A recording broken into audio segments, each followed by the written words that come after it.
সাল 2023 হাওড়ায় ঘটে যায় এক চাঞ্চল্যকর ঘটনা। এমন একটা ঘটনা যা আমাদের চমকে দিয়েছিল। আমরা বুঝতে পারি যে বা যারা এই ঘটনা ঘটিয়েছিল তারা শুধু নৃশংস মানসিকতারই নয়, তারা ছিল অত্যন্ত ধূর্ত এবং চতুর। ঠিক কি ঘটেছিল হাওড়ায় জানতে হলে দেখুন আজকের এই রোমহর্ষক পর্ব।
মাসিমা, মাসিমা, আরে ও মাসিমা, আরে দুধ এনেছি, দুধের জায়গাটা নিয়ে আসুন, নিয়ে দুধটা নিয়ে যান। আর হ্যাঁ, সঙ্গে আমার ওই পাওনাটাও নিয়ে আসবেন দুধের, আর তাড়াতাড়ি করুন।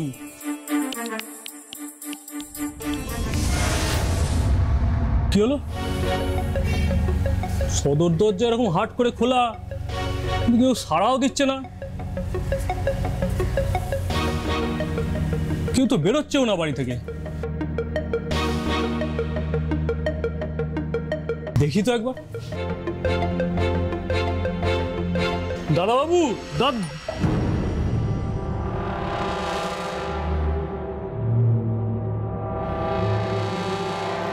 কি খুন খুন খুন খুন খুন খুন হয়েছে, খুন খুন খুন খুন খুন হয়ে গেছে, খুন হয়ে গেছে। কে কোথায় আছেন? শিগগিরই আসুন, শিগগিরই আসুন। কি হয়েছে? চেঁচাচ্ছ কেন? নিচের ঘরে খুন হয়ে গেছে। কি যাতা বলছো? কে খুন হয়েছে? কৌশিক দাদাবাবু খুন হয়ে গেছে। এই নিচের ঘরে খুন হয়ে গেছে। কি যে বলছো? কোথায় কৌশিক বাবু? কোথায় খুন হয়েছে? এই নিচের ঘরে খুন হয়ে পড়ে আছে, মুখে মুখে পুরো লাল রং মেখে। আরে বাড়িতে একটা খুন হয়ে গেল, কোনো চেঁচামেচি হলো না, কেউ জানতে পারলো না, এটা হয় নাকি? বোধহয় ওই মাসিমার বড় দাদাবাবু ও ওপর ঘরে ঘুমিয়ে গেছে, ওই জন্য কিছু শুনতে পাইনি। আরে এখন সকাল 8:15 বাজে, ওনারা এত দেরি করে ঘুম থেকে ওঠেন না। কই চলুন তো, চলুন চলুন চলুন চলুন দেখি, চলুন চলুন।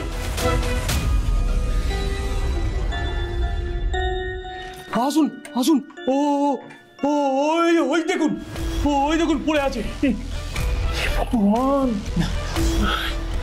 আরে মোহনদার বৌদি কোথায়? ওরা মনে হয় অন্য ঘরে আছে। চলো চলো চলুন চলো চলুন চলুন দেখি, চলো চলো। সর্বনাশ! বৌদি! বাবু হলো রে! বাবু কই? বাবু কোথায়? চল চল চল দেখি, চল চল চল।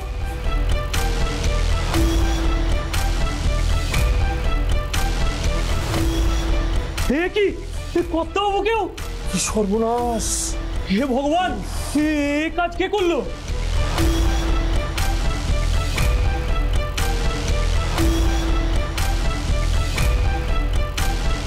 আরে আগে থানায় ফোন করতে হবে, আর ওনার মেয়ে জামাই গিয়েও খবর দিতে হবে।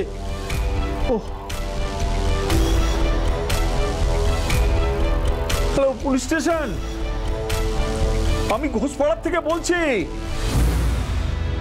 হ্যাঁ, হ্যালো, হ্যাঁ গৌতম মালাকার বলছি।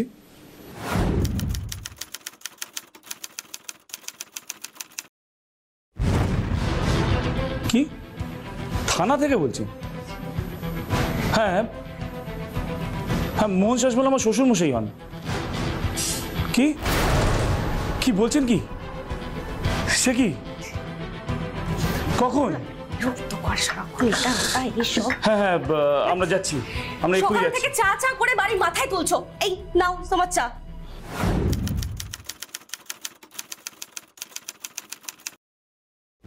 আরে যাও, চাটা খাও, বাজার যাবে না নাকি? কুড়ে কোথাকারে, আজকেও কি আমাকে ফ্রিজের ওই পচা সবজিগুলো দিয়ে রান্না করতে হবে? ভাল লাগে না। কি বলবো বলো তোমাকে? ঝুমা ঝুমা ঝুমা ঝুমা, কি হয়েছে? ঝুমা নিজের মনটাকে একটু শক্ত করো ঝুমা। শক্ত করবো মানে কি সব বলছো এগুলো? কিছু হয়েছে নাকি? ঝুমা, আরে বলো, খুলে বলো কি হয়েছে? ঝুমা তোমার বাবা মা আর ভাইকে। বাবা মা ভাই কি হয়েছে? মানে কি হয়েছে? মা বাবা ঠিক আছে? কি হয়েছে? গতকাল রাতে কেউ বা কারা খুন করে রেখে কি দিয়েছে। বলছোটা কি এগুলো তুমি? না, এটা হতে পারে না। বাবা বাবা কি ফোন করেছিল? থানা থেকে ফোন এসেছিল। সব বলছো তুমি এগুলো? আমাদের এক্ষুনি বেরোতে হয়েছিল। ঝুমা নিজেকে শক্ত করো ঝুমা।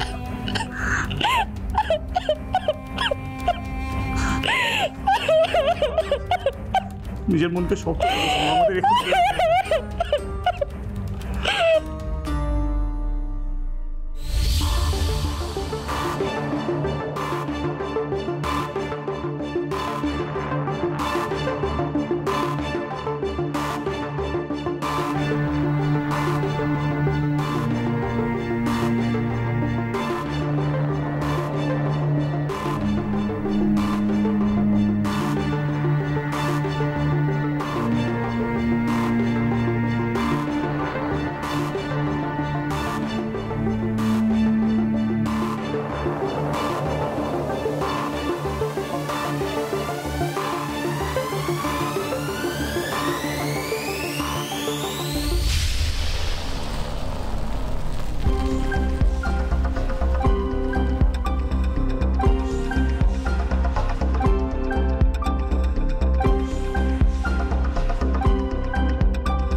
হ্যাঁ স্যার, হ্যাঁ আমরা এখন স্পটেই আছি স্যার। হ্যাঁ, না স্যার, আমি পার্সোনালি দেখছি ব্যাপারটা। ওকে স্যার, আমি আপনাকে ইনফর্ম করব। Right sir. ওকে। রেণুকা, হ্যাঁ স্যার, তিনজনকেই গলায় দড়ি দিয়ে শ্বাসরোধ করে মারা হয়েছিল। হ্যাঁ, তুমি একটা কাজ করো, তুমি ওই লাশের পাশ থেকে পাওয়া দড়িগুলো ফরেনসিক টেস্টের জন্য পাঠাও। Okay sir. আর বাড়িঘরের অবস্থা দেখে যেটা মনে হচ্ছে যে লুটপাটের উদ্দেশ্যেই তিনটে খুন হয়েছে। হ্যাঁ স্যার, আমারও তাই মনে হচ্ছে। উপরের বেডরুমের আলমারিটা দেখলাম লন্ডভন্ড হয়ে পড়ে রয়েছে, লকারটাও খোলা রয়েছে, ভেতরে কোনো ক্যাশ নেই, এমনকি গয়নার বাক্সটাও খালি। তবে এটা থেকে একটা জিনিস কিন্তু পরিষ্কার বোঝা যাচ্ছে। কি স্যার? সেটা হলো কাল রাতে যে বা যারা হামলা করেছে তারা একটা জিনিস জানতো যে এই বাড়িতে প্রচুর গয়না আর ক্যাশ টাকা থাকতো। ঠিক বলেছেন স্যার। আর এটা তাদের পক্ষেই জানা সম্ভব যারা ওই বাড়ির সদস্যদের পূর্ব পরিচিত। তাহলে আপনি কি ভাবছেন, আত্মীয় স্বজনদের মধ্যে কি কেউ খুনটা করেছে? আরে শুধু আত্মীয় স্বজন কেন, পাড়া প্রতিবেশী বন্ধু বান্ধব যে কেউ জানতে পারে, যে কেউ করতে পারে। হ্যাঁ স্যার, সেটা তো ঠিকই বলছেন, কিন্তু কিন্তু কিন্তু কি? তিনজনকেই বা মারতে গেল কেন একসাথে?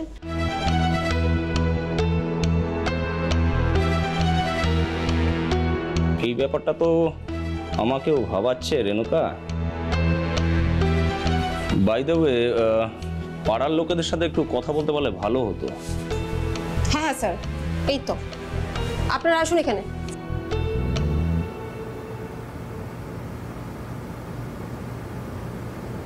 আপনারা দুজন প্রতিবেশী, তাই না? আমি প্রতিবেশী স্যার। আর আমি স্যার রোজ দুধ দিই। আপনাদের নাম? আমার নাম প্রদীপ, মানে প্রদীপ সাহা। আমার নাম পিন্টু ঘোষ। যে বা যারা খুন হয়েছেন তারা কে কি করতেন?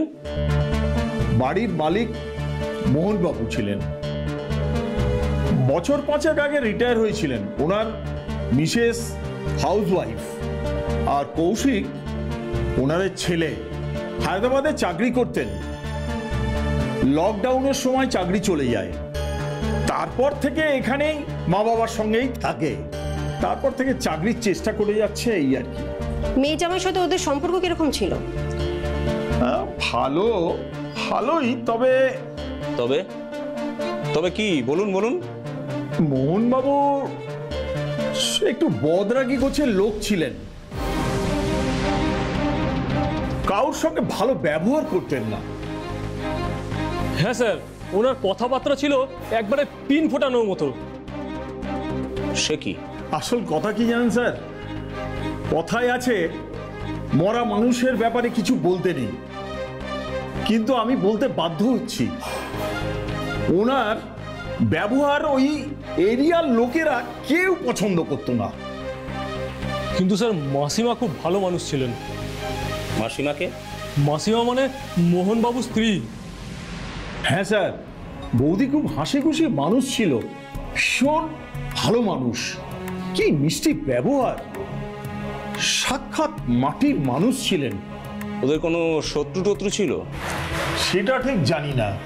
স্যার, কিছু বলবে? ভিকটিমের মেয়ে আর জামা এসেছে। মেয়েটা খুব কান্নাকাটি করছে। আমি ওনাদেরকে বাইরে আটকে দিয়েছি, ওনারা একবার বডিটাকে দেখতে চাইছেন।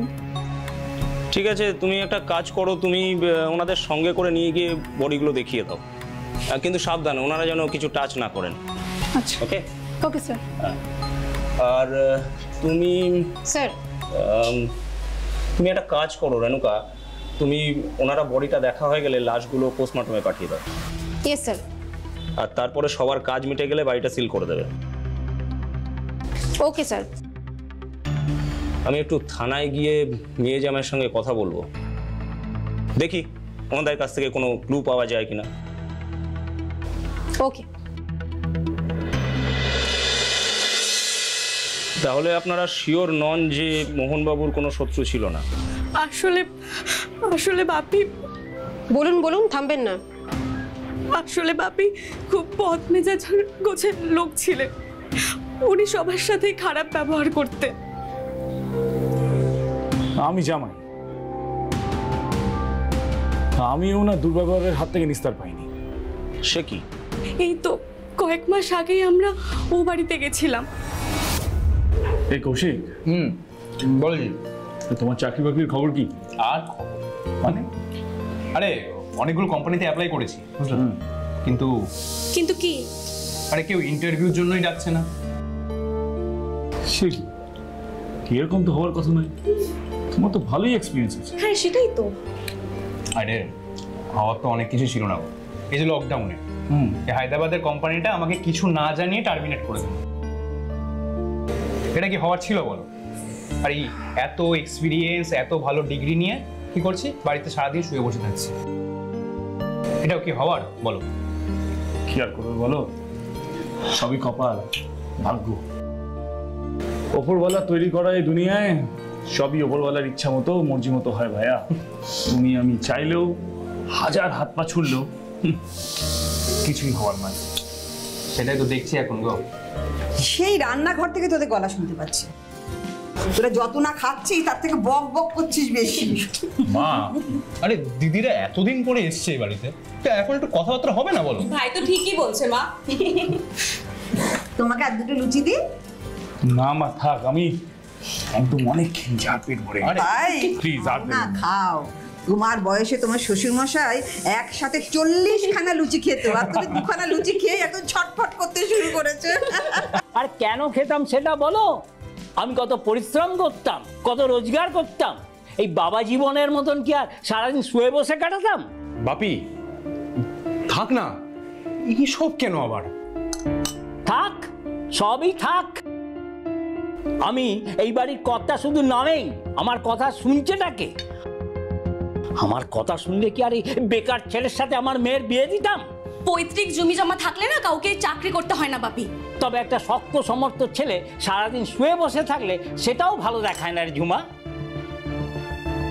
আমি তখনই আপত্তি করেছিলাম যে এই বেকার ছেলের সাথে আমার মেয়ের কিছুতেই বিয়ে দেবো না, কিন্তু তোমরা তখন এমন ভাবে আমাকে চেপে ধরলে। কি হচ্ছে কি, একটু চুপ করো না। কেন চুপ করব? কেন চুপ করব? লোকে জিজ্ঞেস করলে আমি বলতে পারি না যে জামাই কি করে? আর একটা ছোটখাটো যদি কিছু করতো তবু না হয় গর্ব করে বুক ফুলিয়ে বলতে পারতাম, ও বাবা এই তো দেখি একেবারে ধর্মের সাথ। ওসব জমি জমা সম্পত্তির লোক দেখে এই মেয়েটাকে পটিয়েছে, এখন ওই জমি জমার নামে এই মেয়ের বাপের অন্ন ধ্বংস করছে। যত সব ডিসগাস্টিং একেবারে। বেকার বলতে মানে আসলে আমি তো চাকরি বাকরি বা ব্যবসা কিছু করি না। ওই গ্রামের দিকে পৈতৃক কিছু জমি জমা আছে, আর ব্যাংকে বাবার জমানো কিছু টাকা আছে, সেই দিয়েই। আপনাদের লাভ ম্যারেজ ছিল? হ্যাঁ, আমরা 3.5 বছর প্রেম করার পর বহু কষ্টে আমাদের এই বিয়েটা হয়। আমার বাপি এই বিয়েটা মেনে নেননি, আমাদের সামনে পাহাড় হয়ে দাঁড়িয়েছিলেন। তারপর বিয়েটা হলো কি করে? ওই তো আমার শাশুড়ি মা আর আমার শালা কৌশিক, ওদের জন্য বিয়েটা শেষমেশ হয়েছিল। তার মানে আপনারা সবাই মোহনবাবুর ব্যবহারে অসন্তুষ্ট ছিলেন? আমরা সবাই অসন্তুষ্ট ছিলাম স্যার। বাপি আমাদের সবাইকে তিতি বিরক্ত করে মেরেছিল। বুঝেছি। তা কৌশিক মানে আপনার ভাইয়ের কোনো শত্রু? আমার ভাই খুব নিরীহ টাইপের স্যার। ওর বন্ধু বলতে একমাত্র অভিকই ছিল, যাকে বলে আর কি কাছের সব থেকে বন্ধু। ওর সাথে শুধুমাত্র মেলামেশা করতো স্যার, কিন্তু ইদানিং ও কেমন মন মরা হয়ে গেছিল, কেমন ভেঙে পড়েছিল স্যার। কেন এরকম কেন? ওই তো হায়দ্রাবাদেও একটা দারুণ চাকরি করতো, ওই লকডাউনের সময় ওর চাকরিটা চলে যায়। তারপর থেকে ও বাড়িতেই থাকতো, অনেক চেষ্টা করার পরেও কোনো চাকরি খুঁজে পাচ্ছিল না, সেই জন্যই না একেবারে মুষড়ে পড়েছিল। আচ্ছা, ওদের 3 জনের তো মোবাইল ছিল? হ্যাঁ স্যার। বাড়ি তল্লাশি করে কোনো রকম মোবাইল পাওয়া যায়নি কিন্তু স্যার। পাওয়া যায়নি? না স্যার, কোনো মোবাইল রিকভার হয়নি। আমরা 3টে নাম্বারেই ফোন করেছিলাম স্যার, কিন্তু 3টে ফোনই বন্ধ ছিল।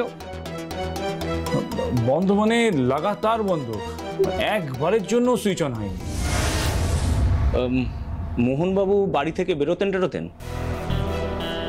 খুব একটা বেরোতেন না। বাপি সারাদিন বাড়িতেই থাকতো, বাড়িতে টিভিতে খবর দেখতেন, কখনো গল্প উপন্যাস পড়তেন। আর ইদানিং বাড়িতে কাজও হচ্ছিল, সেই কারণে উনি আর বেরোতেন না। কাজ হচ্ছিল মানে? কি কাজ হচ্ছিল? কাঠের কাজ আর রঙের কাজ হচ্ছিল স্যার। স্যার, বাড়িতে মিস্ত্রির ব্যাগ, রঙের কৌটো আর ব্রাশ পাওয়া গেছিল। তা বাড়িতে কতদিন ধরে কাজ হচ্ছিল?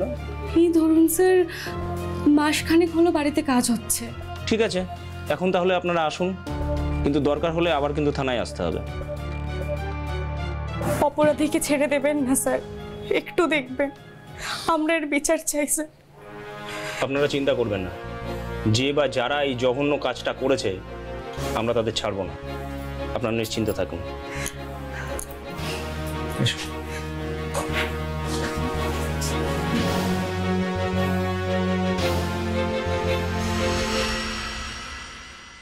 এতক্ষণে একটা ব্যাপার পরিষ্কার হলো,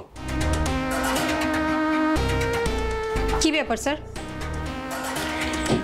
যারা ওই খুন 3টে করেছে তারাই ওই বাড়িতে লুটপাট চালিয়েছে, আর তারাই 3 জনের মোবাইল নিয়ে পালিয়েছে।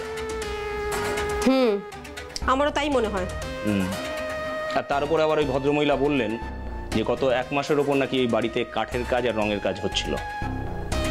হ্যাঁ স্যার, আপনাকে বললাম না সেদিন বাড়ি থেকে মিস্ত্রির ব্যাগ, রঙের কৌটো আর ব্রাশ পাওয়া গেছে। তার মানে বাড়িতে বাইরের লোকের আনাগোনা ছিল। ঠিক তাই। কিন্তু খুনটা যে ওই কাঠ মিস্ত্রি আর রং মিস্ত্রি করেছে সেটা কিন্তু স্পষ্ট নয়। তাই তো। আমাদের কাছে কোনো এভিডেন্সও নেই, কোনো প্রমাণও নেই। তাহলে এখন কি করণীয় স্যার? কি করণীয়? আপাতত ওই 3টে খোয়া যাওয়া মোবাইল সার্ভেলেন্সে রাখো, অন হয় কিনা দেখো, আর অন হলেই হাওড়ার এই হত্যালীলায় দিন দিন আমাদের ওপর চাপ বাড়ছিল। একদিকে ওপর মহলের চাপ, একদিকে মিডিয়ার চাপ, আর সেটাই স্বাভাবিক ছিল। কারণ এইভাবে একই পরিবারের 3 জনকে একসাথে গলায় ফাঁস দিয়ে মারা, তারপর মুখে লাল রং মাখিয়ে লুটপাট চালিয়ে পালিয়ে যাওয়ার ঘটনা রীতিমতো চাঞ্চল্যকর ও বিরল। ফলে স্বাভাবিকভাবেই সমাজে ও জনমানসে ব্যাপক প্রতিক্রিয়া তৈরি হয়েছিল। কিন্তু এই কেসটা সমাধান করার জন্য আমাদের হাতে কোনো প্রমাণ, কোনো এভিডেন্স, কোনো সাক্ষী, কোনো ক্লু কিছুই প্রায় ছিল না। তবু আমাদের টিম হাল ছাড়েনি। আমরা জানতাম আজ না হোক কাল এমন কিছু ঘটবে, এমন কোনো ক্লু আমাদের হাতে আসবে যা থেকে অপরাধী বা অপরাধীরা ধরা পড়বেই। আর তখনই আমাদের হাতে এলো একটা রিপোর্ট। স্যার, ট্রিপল মার্ডার কেসে আপনি 3টে মোবাইল ফোন সার্ভিলেন্সে রাখতে বলেছিলেন। তার রিপোর্টটা এসে গেছে। কই দেখি।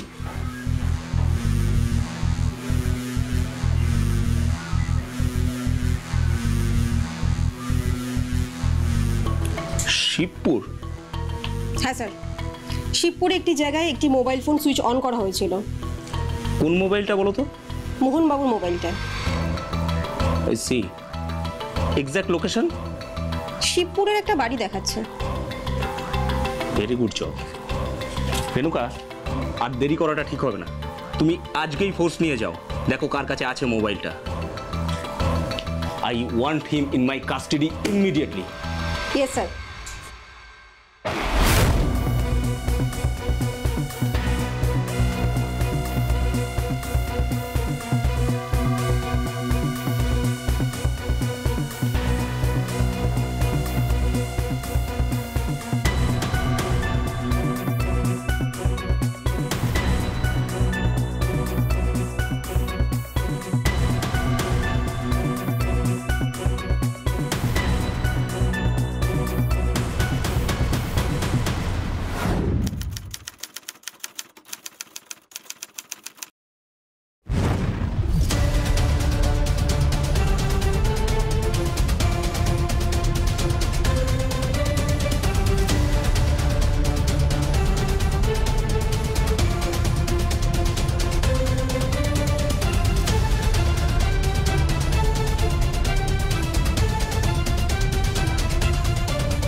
নিয়ে আসো।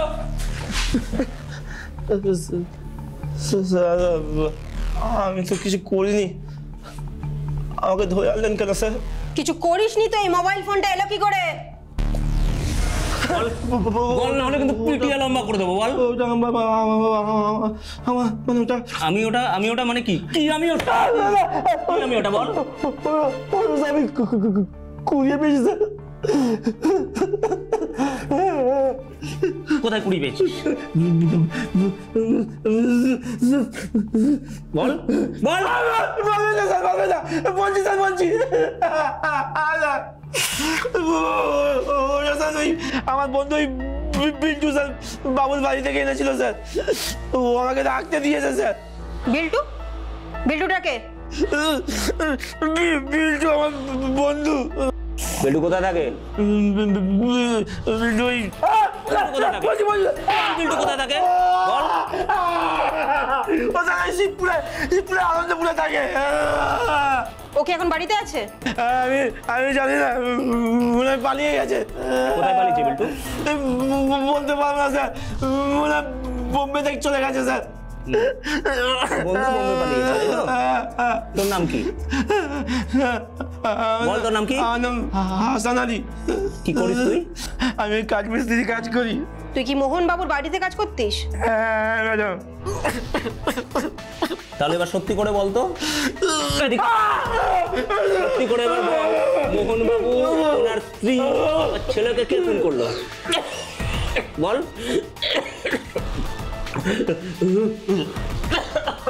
এ দেখছি মার না খেয়ে মুখ খুলবে না বেটা। ইলেকট্রিক চেয়ার আনতে বলবো স্যার? চেয়ার তো আনতেই হবে, ইলেকট্রিক শক দেওয়া ছাড়া কোনো গতি নেই। না না, ইলেকট্রিক শক ফক দেবেন না, সব চেয়ার আনবেন না স্যার। আমি বলছি স্যার, বলছি। নাহলে তুই ভাবতেও পারছিস না আমরা তোর কি অবস্থা করতে পারি। আমি বলছি স্যার, বলছি।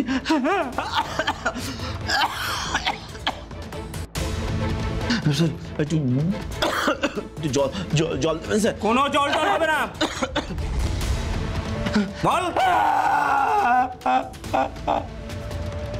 মোহন বাবুর কাছে আমি কাঠের কাজ করতাম স্যার, মজুরিও ভালো ছিল, কিন্তু এই মোহন বাবুর এই মুখের একদম ভাষা ভালো ছিল না, মানুষকে মানুষ বলে জ্ঞান করতো না।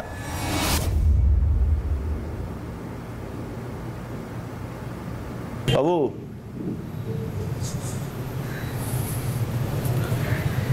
বাবু আবার কি চাই?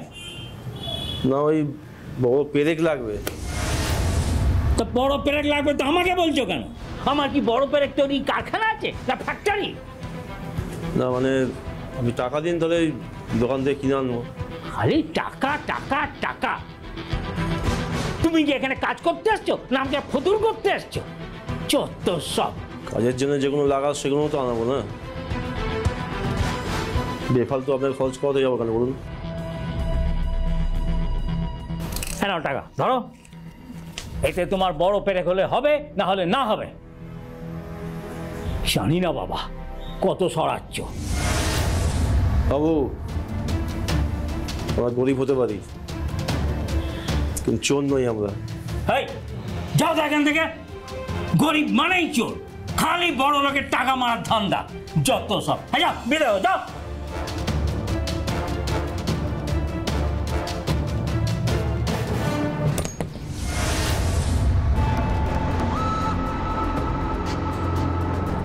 বাবুর কথাবার্তাগুলো যেন একেবারে তীরের মতন গিয়ে বুকে লাগতো, তবুও মুখ বুঝে কাজ করছিলাম। কি করব, কাজ বন্ধ হয়ে গেলে যে হাত বন্ধ হয়ে যেত।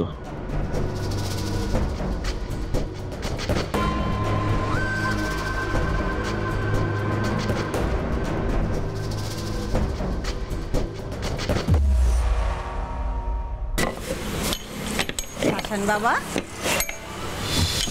হ্যাঁ মা, কিছু বলছেন? কিছু দুপুরে খাবার খেয়েছো বাবা? না, এই খেতে যাব। তা কি খাবার খাবে শুনি একটু। ছাতু মেখে খেয়ে নেবো। তুমি একটা কথা বলি বাবা, সারাটা দিন এরকম হাড় ভাঙা খাটুনি খাটো, ওইটুকু খাবার খেলে কি হয়? এসো আমার সাথে, এসো একটু ভাত খাবে, এসো। না না না, আমি ভাত খাবো না, আমার এই ছাতু আছে, আমি ছাতুই খেয়ে নেবো। এসো বলছি, নাহলে আমি কিন্তু খুব রাগ করবো। এসো।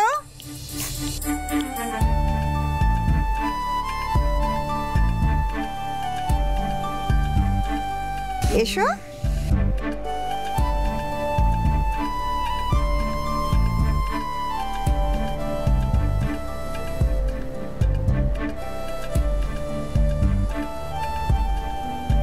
যাই বলুন না, সবিনের তরকারিটা কিন্তু সুন্দর হয়েছে। তাই ভালো হয়েছে? হ্যাঁ,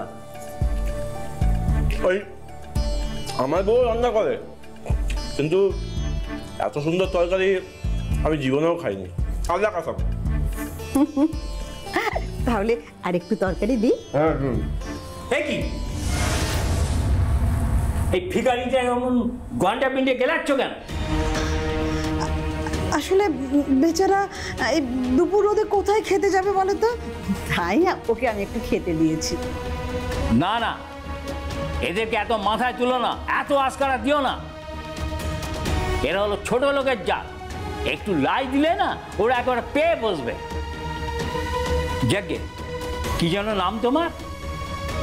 ও হাসান। দেখো, আমার একজন রঙের মিস্ত্রির দরকার, তুমি কি জোগাড় করে দিতে পারবে?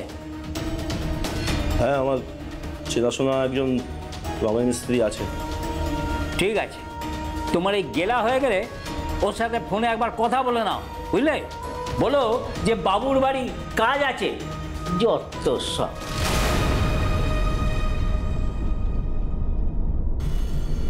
তাহলে তরকারিটা দিই? না, লাগবে না, আমার পেট ভরে গেছে। সে কি কিছুই তো খেলে না, সবই তো পাতে পড়ে আছে। না মা, অনেক কাজ পড়ে আছে।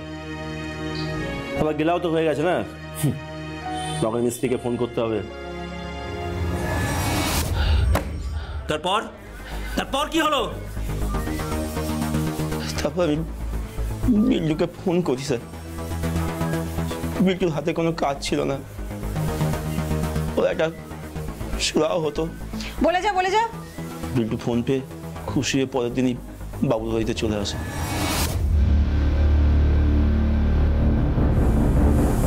কি যেন নাম ওর?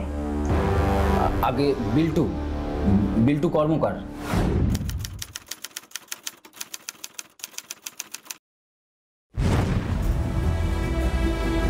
পারবে আমাদের বাড়ির রঙের কাজটা করতে? আগে কর্তা, 15 বছর থেকে তো এই কাজটাই করছি, কেন পারবো না বলুন? সস্তায় করতে হবে কিন্তু, আর চুরি চামারি করলে কিন্তু চলবে না। খামাখা কেন চুরি চামারি করতে যাব বাবু? তোমরা সব করতে পারো, গরিবদের আমি একেবারে বিশ্বাস করতে পারি না। ওরা বড় লোকদের ঠকাবার জন্য একেবারে ওঁত পেতে বসে থাকে। যাকে তোমার এই রঙের জন্য কত কি লাগবে বলো, আমি দিয়ে দিচ্ছি। আচ্ছা বাবু। আর শোনো, সৎভাবে কাজটা করবে কিন্তু, নইলে কিন্তু আমি ঘাড় ধাক্কা মেরে জুতিয়ে বাড়ি থেকে বার করে দেবো, বুঝেছো? ঠিক আছে বাবু।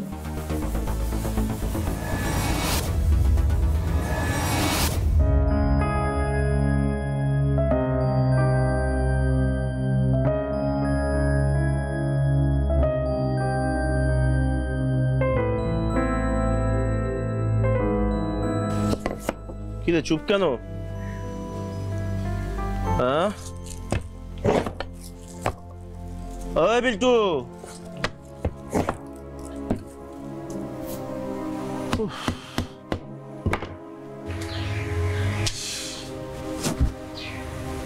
দে বিল্টু, এটা বেরিয়ে তো।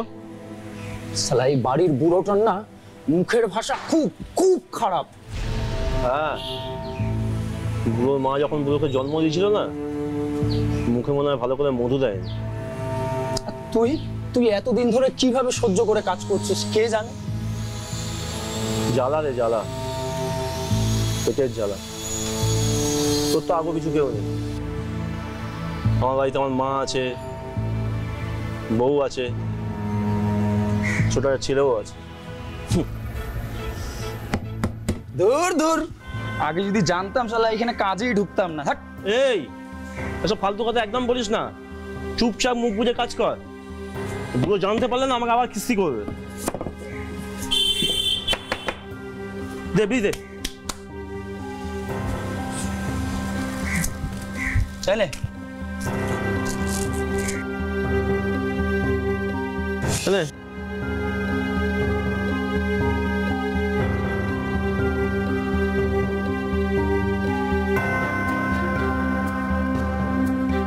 আমরা দুজনেই হাজার অপমান সহ্য করেও মুখ বুঝে কাজ করে যাচ্ছিলাম।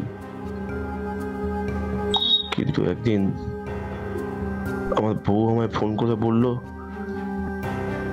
কিছু টাকা পয়সা লাগবে, আমার বাচ্চাটার নাকি খুব অসুখ। তারপর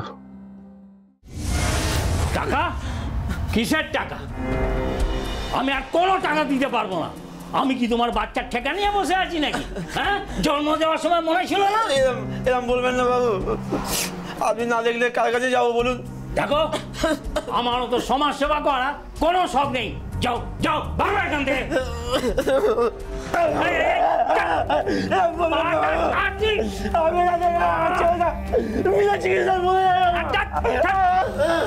দুই চারটে পোকামাকড় মরলে সমাজের মঙ্গলই হবে। সব একদম আমার এখন খবর দেখার সময় আর মাছ জ্বালাবি না, ধাক্কা মেরে বাড়ি থেকে বার করে দেবো সব একদম।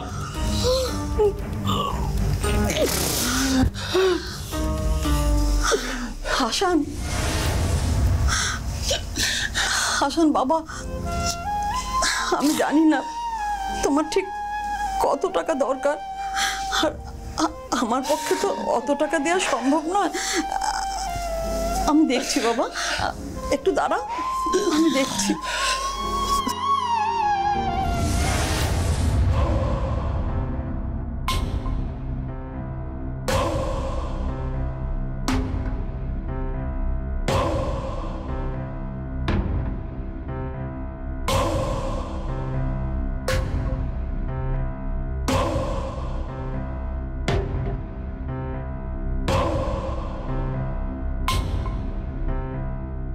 হাসান বাবা, এখানে 3000 টাকা আছে, এটা আপাতত রাখো,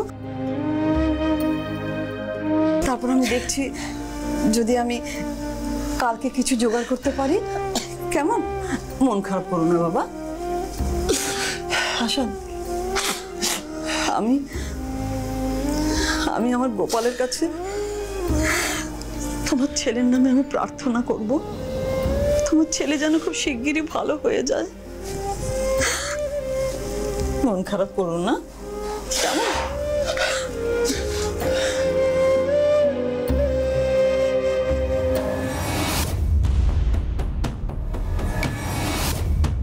চল ভাই।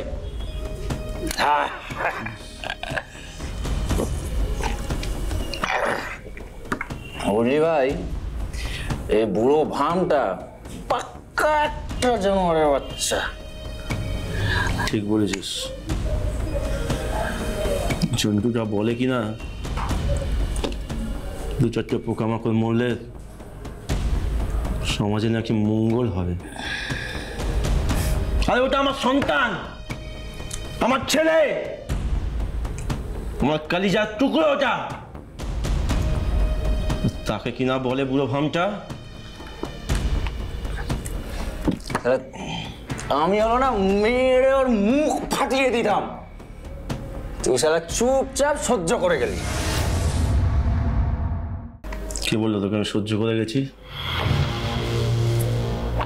বদলা আমি নেব, কলকেই নেব আমি বদলা। কি বদলা নিবি? কিন্তু কি করে? তুই আমার সাথ দিবি তো বিল্টু? দিবি তো সাথ? হ্যাঁ ভাই দেবো, আমি আছি। আলমারিতে না প্রচুর টাকা গয়না আছে। হ্যাঁ ভাই, প্রচুর টাকা আছে। কাল রাতের দিকে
তারপর কি হলো?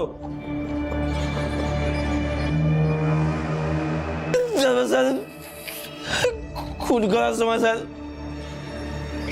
মাথা ঠিক ছিল না স্যার। খুন করার পরে প্রচন্ড ভয়ে ভয়ে থাকতাম স্যার। ভেবেছিলাম পুলিশ যে কোনো সময় ধরে ফেলবে,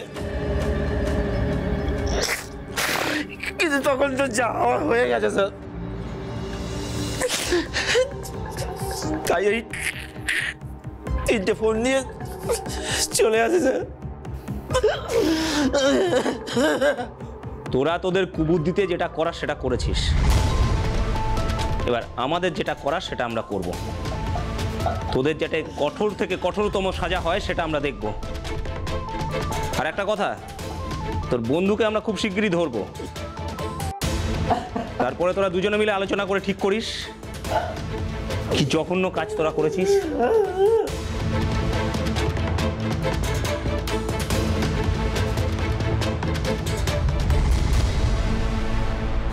আমাদের একটা দল মুম্বাই পুলিশের সহায়তায় মুম্বাই থেকে বিল্টুকে গ্রেপ্তার করে।